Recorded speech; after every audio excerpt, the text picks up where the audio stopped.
Bertahun-tahun kita menyaksikan banjir, tanah longsor, dan bencana alam lain yang seolah menjadi agenda tahunan di Indonesia.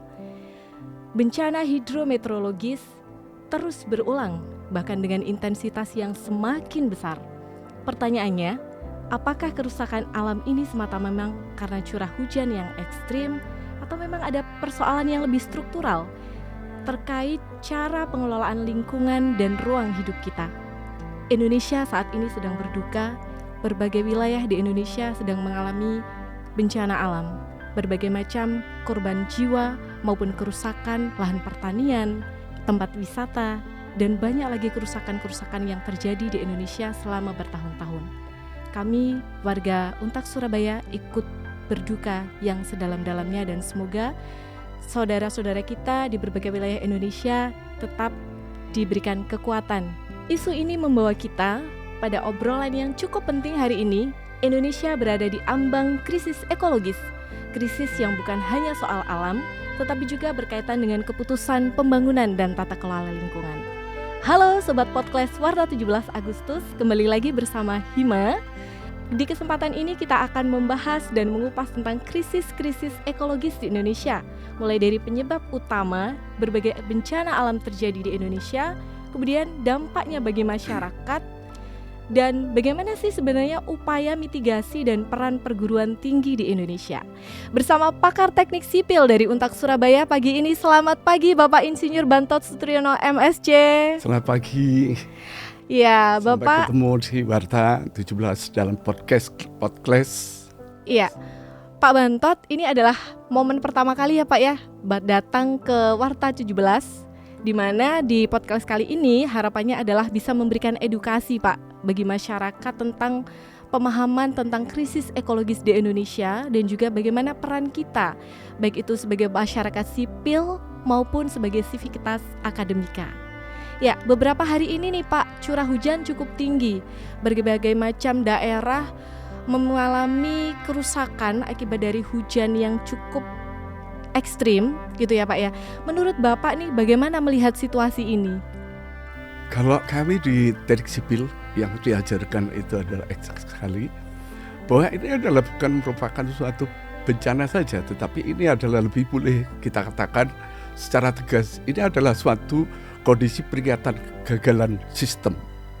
Ya, kegagalan sistem ya Pak ya. Berarti kalau kita berbicara sistem, ada banyak sekali entitas yang ada di dalamnya yang berperan terhadap kerusakan dan cuaca yang cukup ekstrim ini. Kalau lebih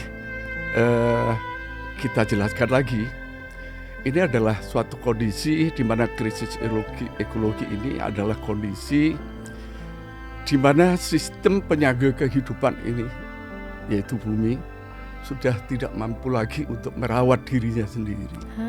Seperti halnya manusia, kita juga perlu ya Pak ya, ada berbagai macam entitas yang harus dirawat. Nah, memaknai tentang krisis ekologis dari sudut pandang teknik sipil dan lingkungan itu seperti apa nih Pak? Jadi pada teknik sipil itu memang diajarkan, terutama adalah yaitu bagaimana kita nanti menyediakan semua kebutuhan sarana prasarana di dalam suatu kebutuhan, dan begitu juga harus tetap memperhatikan terkait masalah lingkungan. Nah, kalau kita lihat akhir-akhir ini kondisi seperti itu, ini adalah merupakan suatu sinyal bahwa cara kita membangun ini adalah dalam suatu kondisi boleh kita katakan adalah gagal. Ya, tidak hanya di Indonesia sebenarnya Pak ya. Benar. Ya. Nah, ini dapat kita lihat, yaitu terkait dengan panas bumi yang sekarang pada tahun 2024 kemarin dari laporan itu adalah sudah naik kurang lebih adalah 1,5 derajat Celcius ya, dari sejak tahun 1700, dan itu mulai nampak ekstrim yaitu ketika pada era industri tahun 1970-an. Jadi pada 50 tahun ini itu adalah panas bumi itu adalah mengalami eksponensial kenaikannya. Oh iya, berkenaan dengan itu nih Pak, sebenarnya kita masyarakat juga sudah mulai akrab dengan istilah siklon tropis. Ya. Nah, yang sering muncul di beberapa pemberitaan. Bagaimana sih Pak, dan seberapa besar sebenarnya terkait tadi siklon tropis, panas bumi ini terhadap kondisi cuaca di Indonesia? Baik, di akhir-akhir ini terkait dengan siklon tropis, itu yang kemarin itu adalah yang paling memiliki suatu kondisi sangat destruktif ya.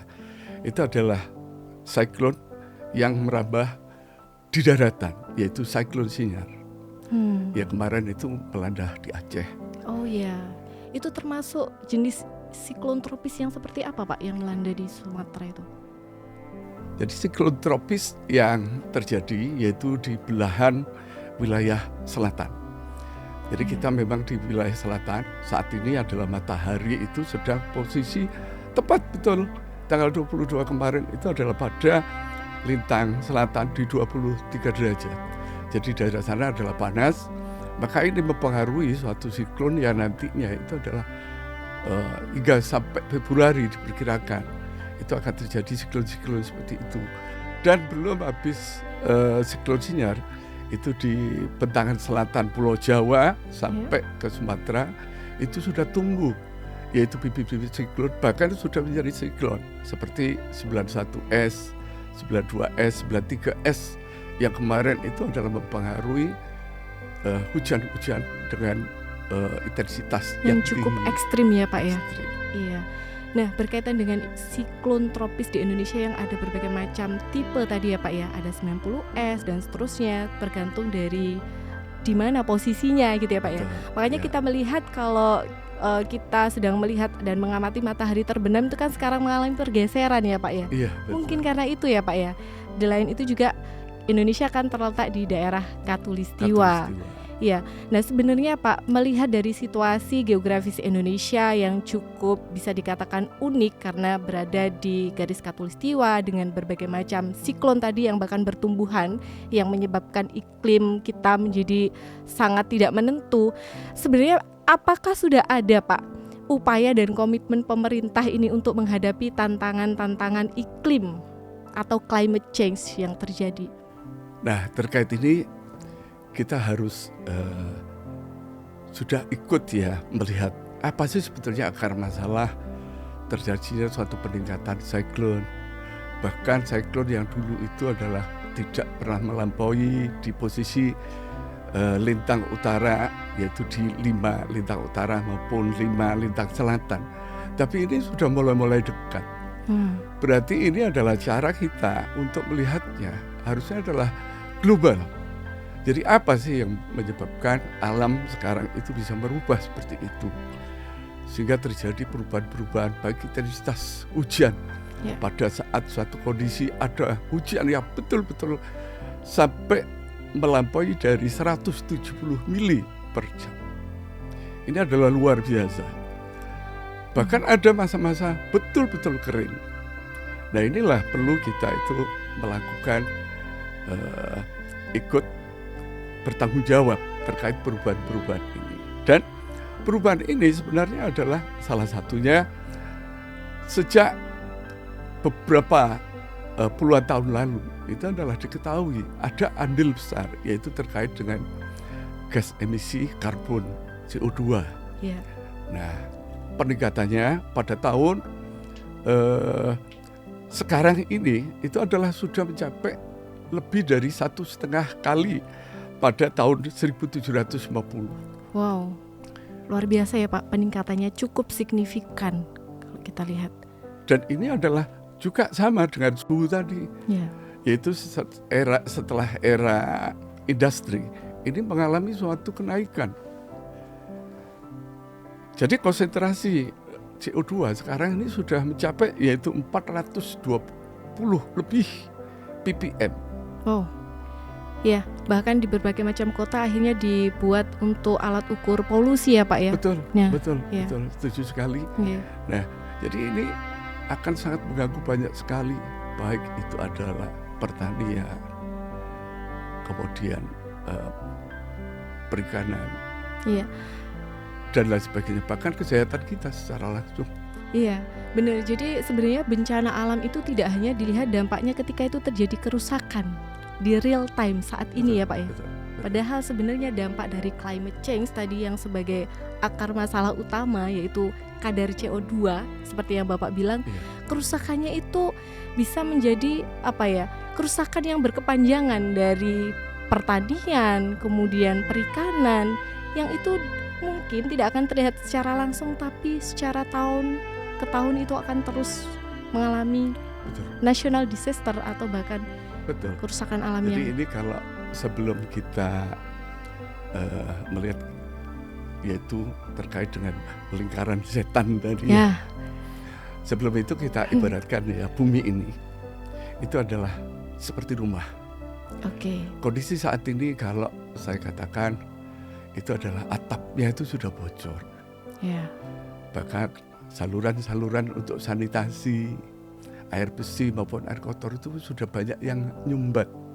Benar sekali Pak, kalau kita lihat bahkan di Surabaya PDAM saja airnya sudah sangat keruh Pak. Belum lagi ibarat rumah tadi itu pondasinya sudah retak. Nah, Jadi ini adalah diambang suatu kondisi ini nanti ada terjadi failure, jadi kegagalan. Nah inilah kita harus mengakui adil yang paling besar itu sebetulnya kerusakan ini adalah yaitu di bidang teknik sipil. Kami mengakui. Karena apa? Di teknik sipil ini adalah memiliki suatu tanggung jawab, yaitu membangun, tetapi harus tetap mengelola bumi secara Betul. baik, memperhatikan lingkungan. memperhatikan lingkungan. Nah, memang paradigma kita, paradigma lama, yaitu cara membangun kita adalah dengan cara melawan alam. Itu gimana Pak? Begini, Ya, Ambil infrastruktur contoh. yang melawan alam. betul. Jadi kalau kita itu butuh air, Ya, maka air itu akan kita buatkan tampungan. Bahkan sungai itu kita buat bendungan dan sebagainya. ya. Nah Pak, pada saat itu paradigma lama ini adalah merupakan suatu yang logis. Karena dengan bendungan tersebut itu kita akan mendapatkan cukup air yang bisa kita gunakan untuk irigasi dan sebagainya. Iya. Namun kita lupa bahwa sesungguhnya membangun bendungan itu adalah pada umumnya akan menggunakan yang disebut sebagai apa? Yaitu teknologi abu-abu atau semen istilahnya. Semen. Ya. Karena kan membangun berbagai macam bendungan pasti Betul. bahan utamanya semen betul. Pak ya. Iya, ini nanti belum lagi nanti kita bangun di kota. Ya. Ini tadi saya ceritakan membangun di bendungan. Berapa juta ton itu nanti Semen yang semen yang digunakan. kita gunakan. Bener. Padahal 1 kilogram semen Ya. itu akan mengeluarkan emisi juga hampir setara 1 kilogram karbon. Oh, jadi bahan baku utama untuk membuat bendungan berupa semen ini juga Betul. memberikan sumbangsi Betul. terhadap peningkatan CO2 Sangat. ya Pak ya. Sangat Hmm. sekali. Inilah kita itu jangan sekali-kali entengnya dengan memutuskan udah bangun aja pakai beton semen. Iya. Tidak. Nah, ini nanti semua bangunan-bangunan yang ada di kota dan sebagainya, berapa juta semen yang diproduksi, berarti kita menambah volume Benar. CO2. konsentrasi CO2. Konsentrasi CO2 di Dan udara. ini akan menyebabkan nanti apa? Dapat kita tarik ke depan. Itu akan menyebabkan yaitu peningkatan hujan yang lebih dahsyat Ekstrim. lagi. Iya. Jadi kan kalau kita berbicara tentang hujan itu ada istilah yang hujan dengan intensitas yang ringan, Betul, sedang betul, sampai betul, ekstrim betul, ya Pak ya. betul. Nah, menurut Bapak semakin bergeser ke sini intensitas atau curah hujan kita itu gimana Pak? Bahkan pengaruh seringkali sekarang ini di dalam laporan intensitas hujan ya? itu sudah melampaui dari lebat. Oh, Jadi masuk ekstrim itu sudah sering kali. pantes Pak ya, di berbagai wilayah bahkan kabupaten kota itu Betul. banyak Betul. sekali terjadi hujan itu sampai mengakibatkan kerusakan. Ya, batas hujan lebat itu adalah pada posisi antara 100 sampai 150 mili per jam. Oh, Jakarta itu pernah 270. iya. Makanya pernah banjir di tahun 220. Tetapi sekali lagi bahwa ini jangan sampai menjadi permisi, menjadi suatu kita itu memberikan suatu maaf terhadap suatu kesalahan-kesalahan atau kegagalan kita di dalam membangun dan mengelola alam. Iya, iya. Berarti kalau kita tarik benang merah ini sebenarnya ya Pak ya, perubahan iklim dan aktivitas manusia itu sebenarnya merupakan sesuatu sebab akibat yang tidak bisa dikatakan abstrak, tetapi sangat terasa secara spasial. Artinya tergantung di mana sekarang kita berada. Misalnya nih Pak, di Jawa Timur sendiri itu kan ada wilayah hulu dan hilir, di mana ini saling memiliki keterkaitan erat gitu. Alih fungsi lahan kalau kita lihat ya spesifik ke Jawa Timur sendiri sudah banyak berbagai macam alih fungsi gitu di daerah hulu yang sebenarnya akan berdampak terhadap hilir, misalnya kota Surabaya gitu ya. Alih fungsi yang bisa menyebabkan kalau misalnya kita lihat hujan tahunan seperti halnya di Surabaya Pak ya, intensitas curah hujannya sedikit lebih lama itu bisa mengakibatkan banjir. Nah, bagaimana Pak Bantot kemudian melihat tren alih fungsi lahan di dalam beberapa waktu tahun terakhir ini, khususnya berkurangnya hutan di daerah resapan air di Jawa Timur khususnya? Baik, jadi ini ada hal yang sangat menarik nanti secara besar itu terkait yaitu hubungan antara koneksi hulu dan hilir. Iya. Kadang peta untuk memprediksi terkait dengan kebencanaan itu adalah melihatnya itu di wilayah-wilayah yang misal itu adalah di pegunungan, misalkan daerah Trawas, Porong dan sebagainya yang tinggi di sana. Itu seringkali itu hanya dilihat itu adalah dasnya, kemudian kemampuan dari sungai tersebut untuk pengaliran, ini menyebabkan banjir atau tidak. Tetapi ini tidak ditarik terus. Seandainya betul-betul di sana terjadi misalkan di sana dibangunlah misalkan bendungan, kalau bendungan tersebut gagal, apa yang terjadi? Ini akan malah petaka sama seperti yang di Sumatera. Benar. Iya. Nah, inilah seringkali itu di dalam satu pemikiran bahwa spasial itu adalah merupakan satu cara yang memang harus, tetapi selain spasial seluruhnya itu harus kita lihat nanti secara global, seperti itu kewilayahan atau regional. Nah, jadi yang lupa juga kadang-kadang ini terkait dengan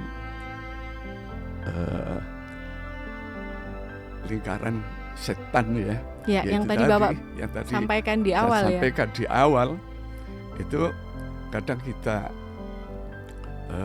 membangun itu lupa hal-hal tersebut. Sambil contoh yang paling sederhana, Prima. Iya Pak. Misal kita itu di bulan-bulan kering ya. Suasana panas. Benar. Maka solusi yang saat ini pasti beli AC aja. Ya, cepat. Setuju. Banyak masyarakat akhirnya berbondong-bondong, Pak. Iya. Nah, kemudian AC itu untuk bisa hidup kan butuh energi. Benar. Kalau kita itu AC 1 PK aja, paling tidak kita butuh 1000 watt, ya 1000 watt. Ya. Nah, energi yang kita butuhkan untuk menggerakkan itu adalah sampai saat ini energi kita itu masih mengandalkan energi fosil yang kurang lebih untuk mendapatkan 1 kilowatt atau setara digunakan untuk menghidupkan AC tadi dalam 1 jam. Kita itu sama dengan 1 kilogram karbon. Wow, luar biasa. Itu baru 1 AC ya Pak? Bayangkan dengan berapa 1 rumah ada yang ada. Iya benar. Nah, inilah nanti akan menyebabkan terjadinya